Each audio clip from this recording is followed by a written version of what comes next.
What's up, YouTube? It's Trey People here. I just got back from an iPad tournament in AU. That's the store in Philly that runs like all the regionals and the YCS that happens in Philly. It's probably the biggest store in like the tri-state that runs like cards and stuff. The iPad tournament was the biggest one they had. It had 74 people, and I won. Actually, I split in the finals with Frazier Smith. Uh, I bought him out the iPad in the finals. So I just gave him some money and split whatever else that the difference and stuff. I really wanted the iPad because I finally get my mom a Christmas gift, so you have to use mine anymore. I gave it to her already, so like it's not in my room. But you guys don't believe me, just my bad. uh, I'm gonna show you my list and my matchups real quick. My list didn't really change much since YCS Providence. The only difference is two Phoenix Chains. Let me go through real quick. 3 Magicians, 3 Sharks, 2 Torga, 2 Maxi, 3 Rat, 3 Rabbit, 2 Trag, 3 Pots, Monster Reborn Heavy Dark Hole, 2 MS3, 3 Factory, Double Chain, Double Warning, Double Torrential, Double Deep Prison, Double Bottomless, Solemn. It's a 19, 11, 11, 41. For my side deck, it's Cyber, Double Thunder, Double Messenger, 1 Soul Taker, 1 MST, 1 D Fisher, Double Mind Crush, Double Macro,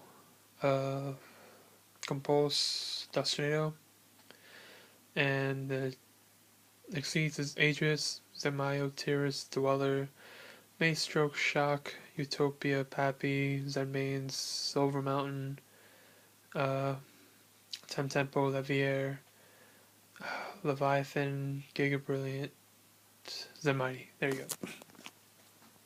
Cards that really like shined this weekend were Phoenix Chain was really good.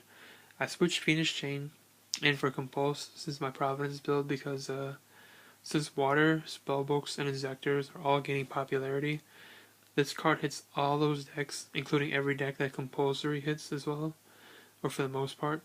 So like, I didn't miss Compulsory at all because Phoenix Chain handles everything. Handles like Black Rose, is like all these weird things. It's not the best against Water, but it like Compulsory does absolutely nothing against Water. So like that's why I like that.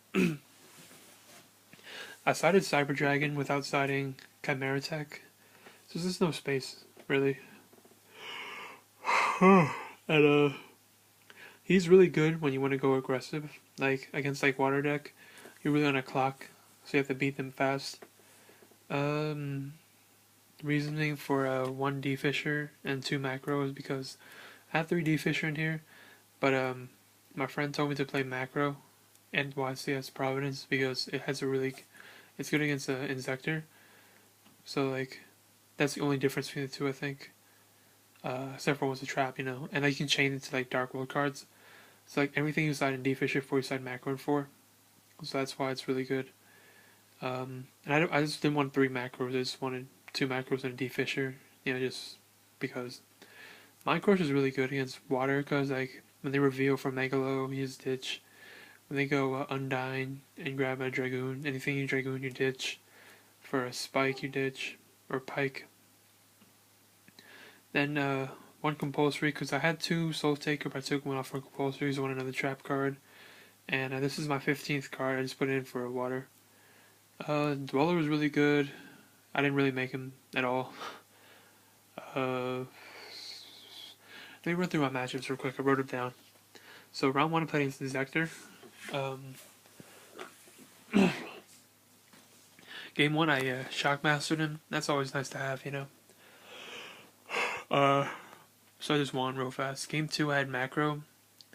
And at one point his Hornet and Ladybugs were all removed from play.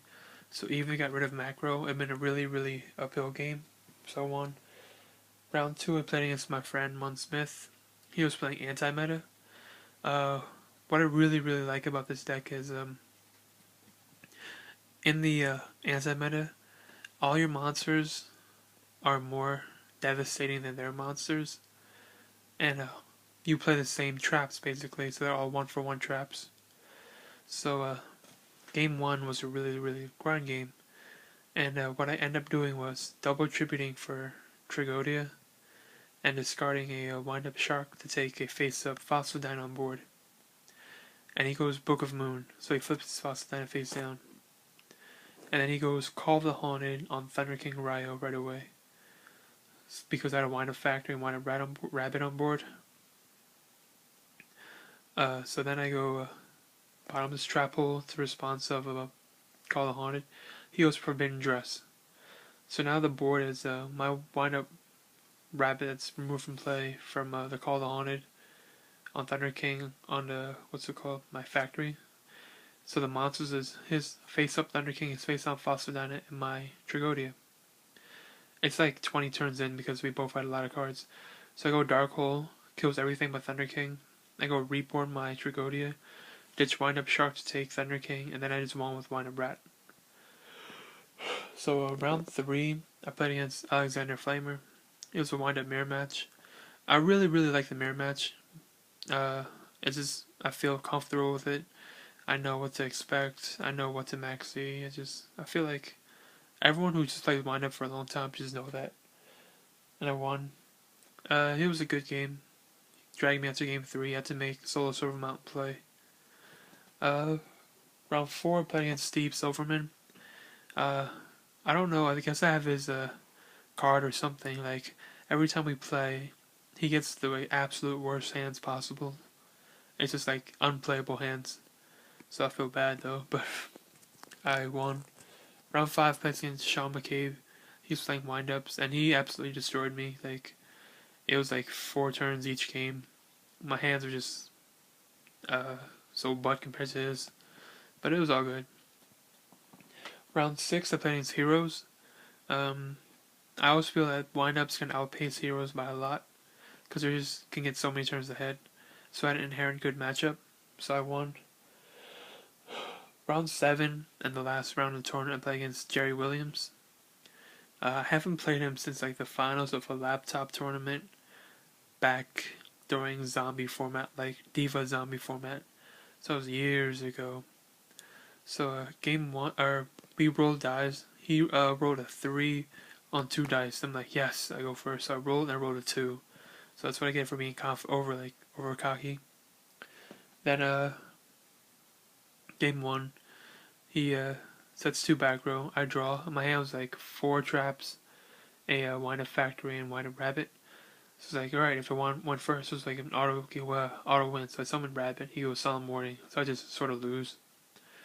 Because I was trying to hold my Solemn Warning for his like bigger plays, but he was summoning Spike or Pike, and I wouldn't warning, and he'll ditch, and I'll just go marksman and pop my cards and just slowly like break my back rows. So I lost. I ended up in 5th or 6th place, I forget. But I cut the top 8. Top 8. If you lose in top 8, you get a box. So I played against Corey Roca. I beat him. He won game 1. I beat him game 2 and 3. I just had all the wind-up cards. He was playing down a rabbit. Top 4, I played against Jerry Williams again. Game 1, I drew okay. It's not great. And it really grinded out long. The ending field was like, he tried the Black Rose, but I had a Phoenix Chain for it, and that's what made me win.